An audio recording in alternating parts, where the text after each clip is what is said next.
Hello guys and welcome to my YouTube channel. तो आज मैं आपको सॉल्व कराने वाली हूँ आईआईटी जैम और सीएसआई नेट का एक बहुत ही इंपॉर्टेंट प्रॉब्लम जो कि रिलेटेड है मैट्रिक्स से। तो ये हमारा प्रॉब्लम क्या है, if each element of K cross K square matrix A can be chosen as a Boolean variable then one can construct M number of different combinations of matrix A therefore M is equal to. तो यहाँ पर क्या है, के cross के का एक square matrix है और ए जो है वो क्या है, ए के जो एलिमेंट्स है वो एक बूलियन वेरिएबल हो सकते हैं। मतलब यहाँ पर एलिमेंट्स की दो पॉसिबल वैल्यूज हो सकती हैं, या तो जीरो हो सकते हैं या फिर वन हो सकते हैं। तो फिर इनको लेने के बाद जो डिफरेंट नंबर ऑफ कॉम्बिनेशंस होंगे मैट्रिक्स के, मतलब कितने मैट्रिक्स बनाए जा सकते हैं इस तरह के कॉम्बिनेशंस, तो हमें उसकी वैल्यू निकालनी है यहाँ पर। तो यदि हम यहाँ पर एलिमेंट्स जो बूलियन वेरिएबल है तो वैसे भी उसकी दो पॉसिबल वैल्यूज ही हो सकती हैं, जीरो और वन। तो हमारे पास जो टोटल नंबर ऑफ एलिमेंट्स होंगे वो कितने होंगे, के स्क्वायर होंगे। जैसे कि हमारे पास 2 क्रॉस 2 का मैट्रिक्स होता है, 2 क्रॉस 2 का मैट्रिक्स होता है तो टोटल नंबर ऑफ जो हमारे पास एलिमेंट्स होते हैं वो कितने होते हैं, 4 होते हैं, A11 A12 A21 and A22। इसी तरह से यदि 3 क्रॉस 3 का मैट्रिक्स होता है तो हमारे पास कितने एलिमेंट होते हैं, 9 होते हैं। तो यदि के क्रॉस के का मैट्रिक्स होगा तो उसमें कितने नंबर ऑफ एलिमेंट्स होंगे, के स्क्वायर एलिमेंट्स होंगे। अब ये जो प्रत्येक के स्क्वायर एलिमेंट्स है वो किस तरीके से चूज किए जा सकते हैं, वो 2 टू द पावर के स्क्वायर टाइम्स में चूज किए जा सकते हैं, क्योंकि प्रत्येक की क्या हो सकती है, दो पॉसिबल वैल्यूज हो सकती है। यहाँ पर A11 है, यदि हम 2 क्रॉस 2 का मैट्रिक्स लेते हैं तो A11 की दो पॉसिबल वैल्यूज क्या हो सकती हैं, 0 एंड 1।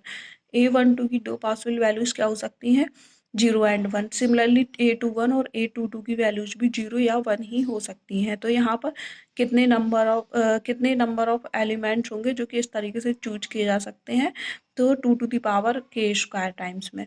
ठीक है, let me take an example of 2 cross 2 matrix and possible values of different combinations of matrix.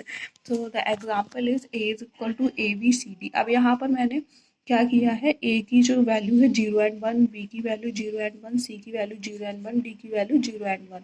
तो मतलब ये जो बूलियन वेरिएबल है इनको यहाँ पर पुट किया हुआ है और डिफरेंट नंबर ऑफ कॉम्बिनेशंस जो है मैंने यहाँ पर फाइंड किए हैं। आप यहाँ पर देख सकते हैं, यहाँ पर जो 16 पॉसिबल कॉम्बिनेशंस है, मैंने क्या किया है, एक बार सभी को 0 रखा हुआ है, फिर सेकेंड टाइम में ओनली जो ए है उस ओनली मैंने वन वन को किसी एक एलिमेंट की तरह लिया हुआ है। यहाँ या तो ये A11 है या फिर A12 है या फिर A21 है या फिर A22 है। तो इस तरीके से यहाँ पर मैंने चार पॉसिबल कॉम्बिनेशंस जो है, चार पॉसिबल मैट्रिक्स जो है इस तरह से बनाए जा सकते हैं। सिमिलरली जब दो दो जो एलिमेंट हैं उनकी पॉसिबल वैल्यूज 1 1 हम ले लेते हैं तो वहाँ पर भी चार पॉसिबल कॉम्बिनेशंस बनाए जा सकते हैं। सिमिलरली मैंने क्या किया है, ओनली वन एलिमेंट को ही 0 लिया है और जो 3 एलिमेंट्स हैं उनको 1 लिया है। तो इस तरीके से पॉसिबल चार कॉम्बिनेशंस जो है मैट्रिक्स के वो यहाँ पर बनाए जा सकते हैं। उसके बाद अदर 2 पॉसिबल कॉम्बिनेशन जो हैं, यदि मैं चारों एलिमेंट जो है उनको यदि सेम लेती हूँ तो उससे ओनली वन मैट्रिक्स ही पॉसिबल हो पाएगा। जैसे कि 0 0 एंड 0 0, तो इससे वन मैट्रिक्स ही पॉसिबल है। यहाँ पर 1 1 1 1, तो इससे वन मैट्रिक्स ही पॉसिबल है। यहाँ पर मैं देखती हूँ कि दो मैंने डिफरेंट कॉम्बिनेशन लिए हैं, मतलब बट जो सेम एलिमेंट जैसे कि A11 A22 है, तो इनको मैंने क्या किया हुआ है, 1 1 लिया हुआ है। यहाँ पर भी देख सकते हैं आप, A12 और A21 को एक बार 1 1 लिया हो, तो इससे दो पॉसिबल कॉम्बिनेशंस जो है यहाँ पर बनाए जा सकते हैं।